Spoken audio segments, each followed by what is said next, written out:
கன்னிதுர்க்கை சகோதரர்களே, தமிழகத்தில் ஏராளமான இஸ்லாமிய அமைப்புகள் செயல்பட்டு வந்து கொண்டிருக்கின்றன. இதில் தமிழ்நாடு தௌஹீத் ஜமாத் என்ற அமைப்பு தனக்கென்று சில சட்ட விதிகளை வகுத்து கொண்டு அதன் அடிப்படையில் செயல்பட்டு கொண்டிருக்கிறது.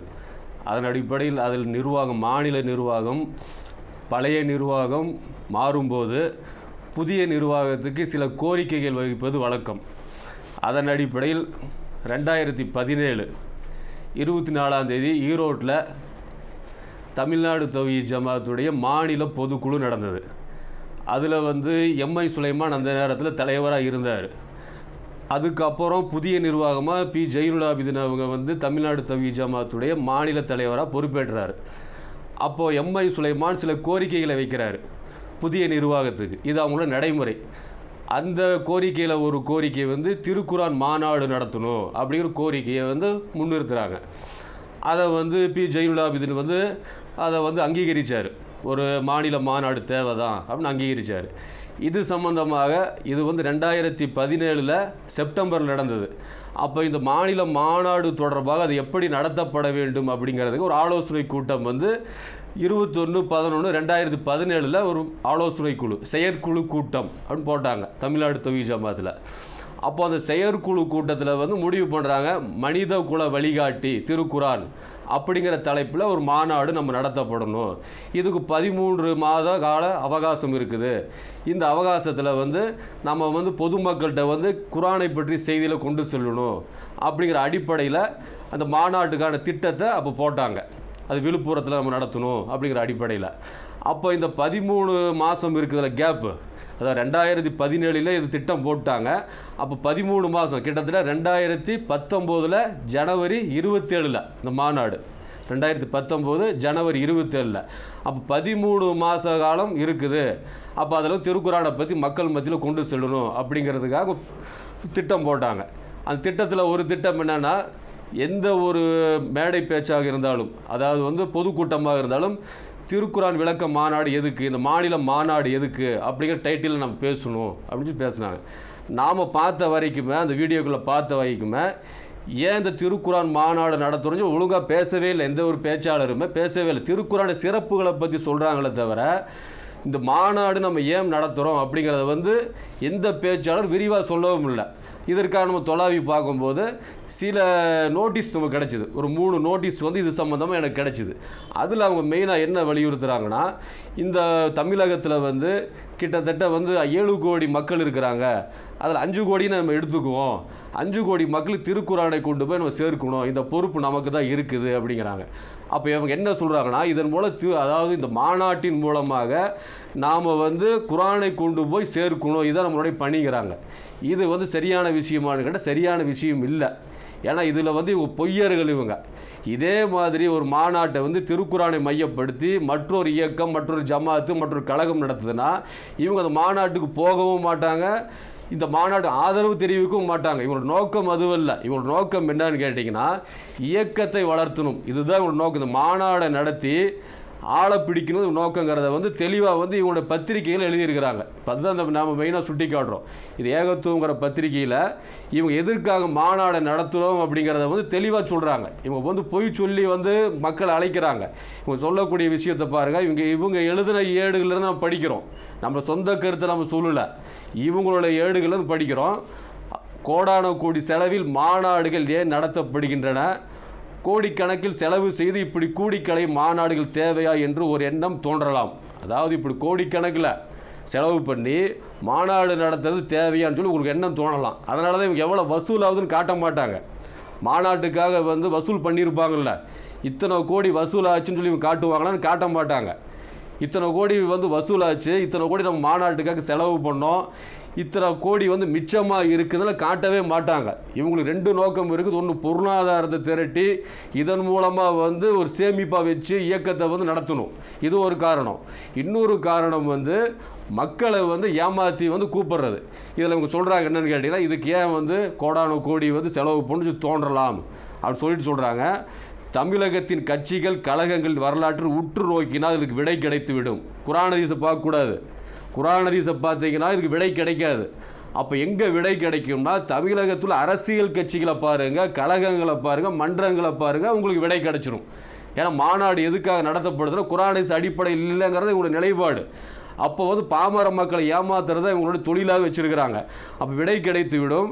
தமிழகத்தை ஆண்டு கொண்டிருக்கும் திமுக மக்களிடம் களம் புகுந்தது மாநாடுகள் மூலம்தான் என்ற கடந்த கால வரலாற்றுக்கு செல்ல வேண்டிய அவசியம் இல்லை. அண்மை காலத்தில் ஒரு இயக்கத்தை நாம் உருவாக்கி அதை அடையாளப்படுத்த அடித்தளமாக அமைந்தது கடற்கரையில் நடைபெற்ற வாழ்வுரிமை மாநாடு தான். அதாவது தமுக வந்து மக்கள் மத்தியில் பிரபல்யமானதற்கு நாம் ஒரு வாழ்வுரிமை மாநாடு நடத்தணும்ல சென்னையில் மெரினாவில்.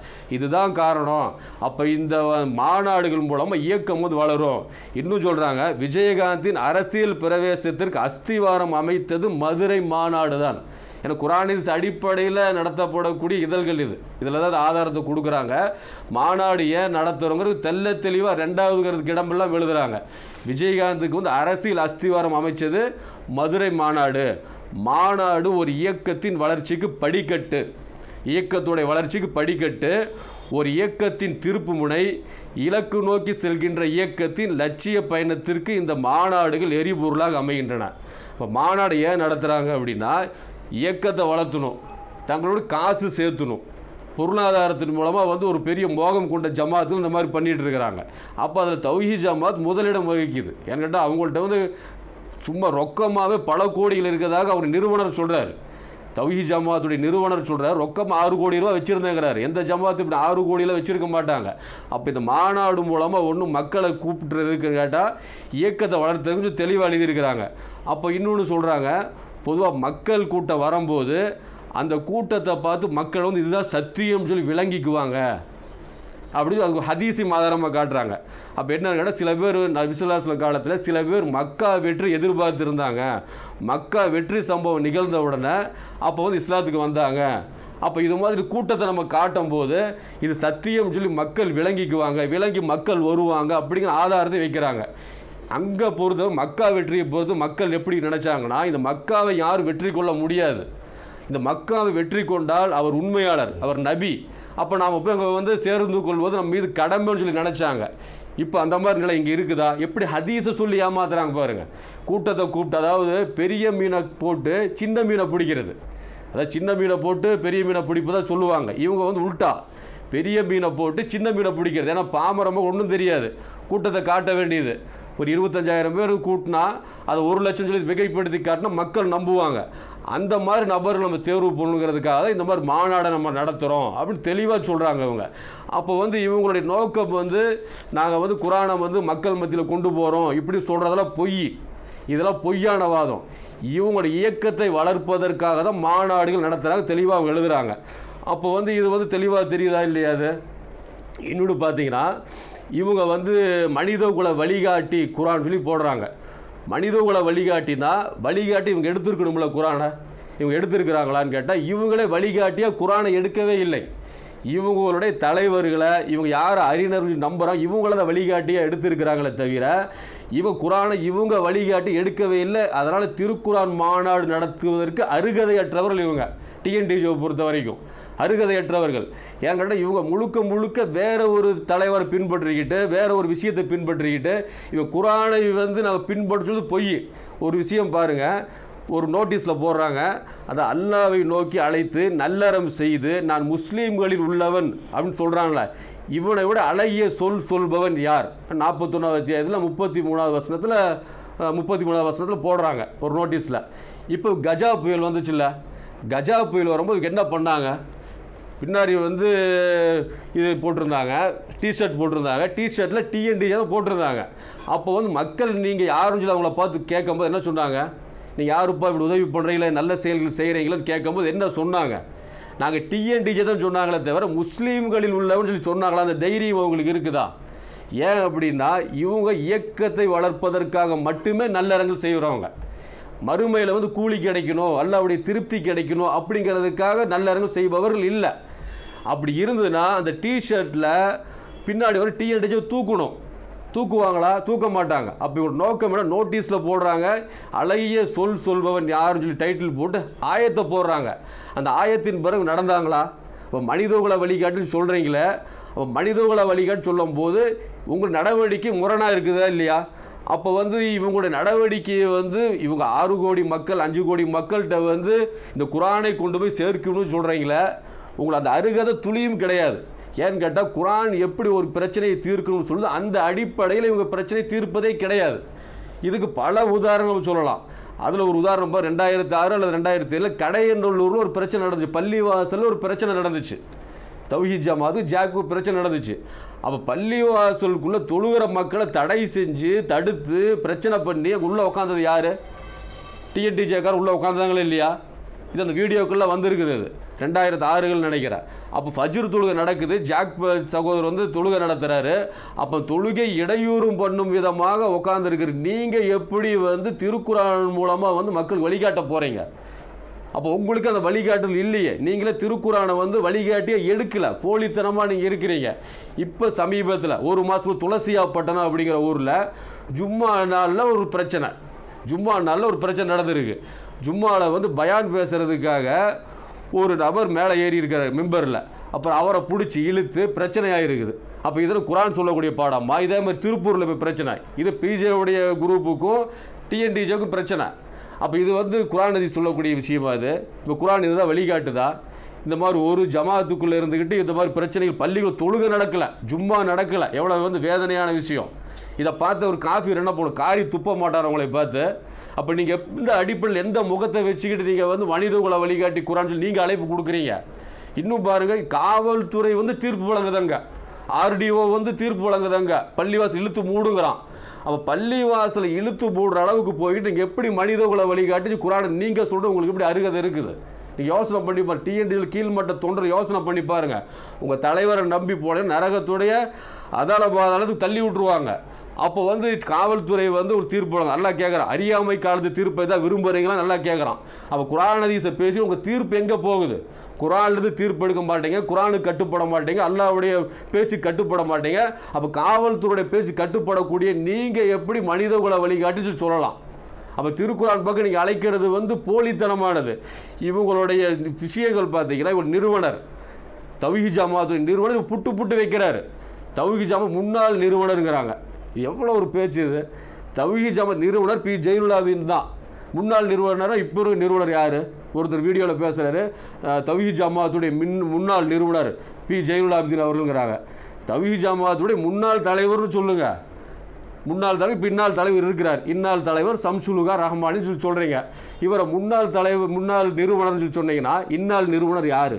இந்தளவு முட்டாள்தனமான வாதங்கள் எடுத்து வச்சுட்டு இருக்கிறாங்க. இவர் நிறுவனர் தான். இப்போ தௌஹீத் ஜமாத்துடைய நிறுவனர் சொல்கிறாரு, இந்த குரானை அடிப்படையில் வந்து வார்க்கப்பட்ட சமுதாயம் அவர் சொன்னார்ல, அவரும் போய் தான் சொன்னார். இப்போ தெளிவாக சொல்கிறார், இப்போ உண்மையை சொல்கிறாரு. நாம் எப்படிப்பட்ட மக்களை உருவாக்கியுள்ளோம் என்று சொன்னால், இயக்கத்தின் மீதான பற்று அல்லது வெறியர்களை உருவாக்கியுள்ளோம். இதில் வீடியோ இருக்குது. இந்த வீடியோ எந்த இடத்துல இருக்குது, எந்த சந்தர்ப்பம் பேசுகிறாரு கேட்டிங்கன்னா நம்மள்ட்ட இருக்குது. தெளிவாக சொல்கிறாரு, இயக்கத்தின் மீதான பற்று அல்லது வெறியர்களை தான் நம்ம உருவாக்கி இருக்கிறோம் அப்படிங்கிறாரு. நாம் இத்தனை காலம் சொல்லிவிட்டோம் என்பதற்காக எல்லா விதமான நெறிமுறைகளையும் மீறக்கூடியவர்களை உருவாக்கி இருக்கிறோம். இத்தனை காலம் சொல்லிவிட்டோம் தௌஹீத் ஜமாத்து, அதுக்காக நம்ம எதை வேணாலும் ஓட அப்படிங்கிற அடிப்படையில் செயல்படக்கூடிய மக்களை தான் நம்ம உருவாக்கி இருக்கிறோம் அப்படிங்கிறாரு. இன்னும் சொல்கிறார், ஆணவம் பிடித்த மக்களை தான் உருவாக்கி இருக்கிறோம். இவர் தான் உருவாக்குனது.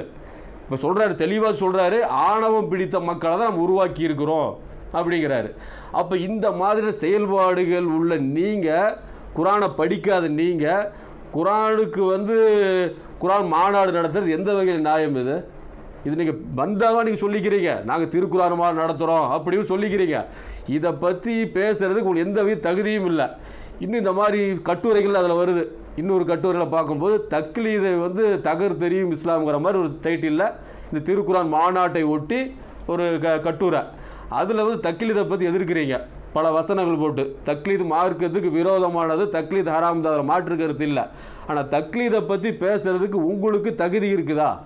டிஎன்டியில் அத்தனை பேருக்கு நம்ம கேட்குறோம், மேல் மட்டம் கீழ் மட்டம் ஐநூறு அத்தனை பேருக்கு நம்ம கேட்குறோம், உங்களுக்கு அந்த தகுதி இருக்குதா? இப்போ சொல்கிறாரு சம்சுலுகா ரஹ்மானி, பிஜேவை வந்து சில பேர் தக்லீது பண்ணுறாங்க, இது வந்து மதகபு தக்லீதை விட மோசமான தக்லீதுன்னு. நீங்கள் தக்லீதை பண்ணலையோ? இப்போ நீங்கள் தக்லீது பண்ணால் அப்போ நீங்கள் சுயமான ஆய்வு எல்லாமே சுயமாக சந்தித்து செயல்பட்டீங்களா? பிஜே கூட இருக்கும்போது பிஜே அதிகமான அளவில் தக்லீஸ் நீங்களும் ஒருத்தர் தான். அனைத்து நபர்களும் தக்லீதை செஞ்சீங்க. இப்போ என்னென்னா பிஜே மாதிரி பிஜே தக்லீஸ் செய்கிறது ஒரு கூட்டம் போயிடுச்சுக்கிறீங்க. பிஜே அனைவரும் தக்லீத் இன்றும் செய்து கொண்டு தான் இருக்கிறீங்க. நீங்கள் சொல்லப்போனால் பிஜே மாதிரி பேசுறது, பிஜேவுடைய பயான காப்பி அடிக்காத தாயி உண்டா சொல்லுங்க பார்ப்போம். பிஜேவுடைய பயானை கேட்டு அது அப்படியே வந்து காப்பி அடிக்க தாயி உண்டா? பிஜேவுடைய பயானை யார் வந்து கேட்டு அதை அப்படியே ஒப்பிக்கிறாரோ அவர் தான் சிறந்த பேச்சாளர். நீங்கள் தான் உருவாக்கி வச்சுருந்தீங்க. ஒரு அன்பான அழைப்புன்னு சொல்லி பிஜே ஒரு தலைப்பில் பேசினார்னா அந்த தலைப்பு அப்படியே வாங்கி உள்வாங்கி அதை அப்படியே பேசுகிறதுன்னு உங்கள் தொழிலாக வச்சுருந்தீங்க. அப்போ எங்கே போய் வந்து உங்களுக்கு வந்து தக்லீத் இப்போ வந்துச்சு? ஆரம்பத்துலேருந்து பிஜேவை நீங்கள் வந்து தக்லீத் செஞ்சுட்டு தான் இருந்தீங்க, இன்னும் செஞ்சுட்டு தான் இருக்கிறீங்க. உதாரணம் ஏகத்துவத்திலிருந்து ஏராளமான விஷயம் நம்மளால் காட்ட முடியும்.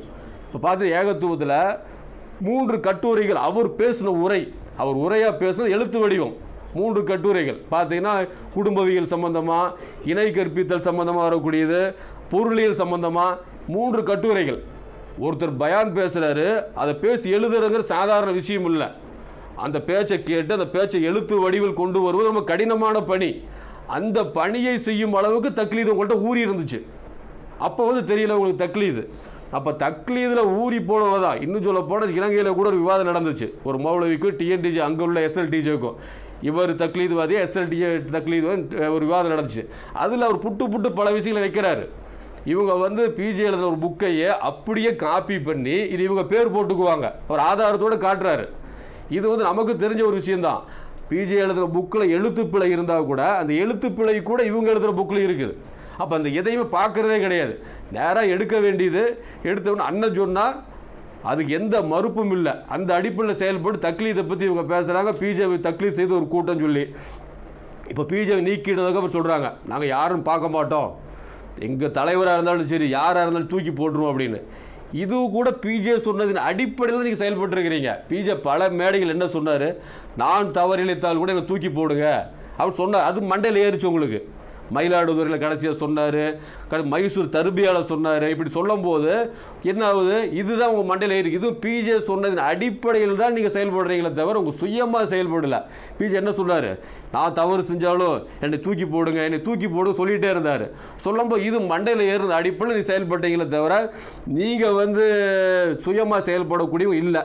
இப்போ லேட்டஸ்ட்டாக ஒரு 15 நாளுக்கு முன்னாடி ஒரு மௌலவி ஒருத்தர் இளம் மௌலவி பேசியிருக்காரு.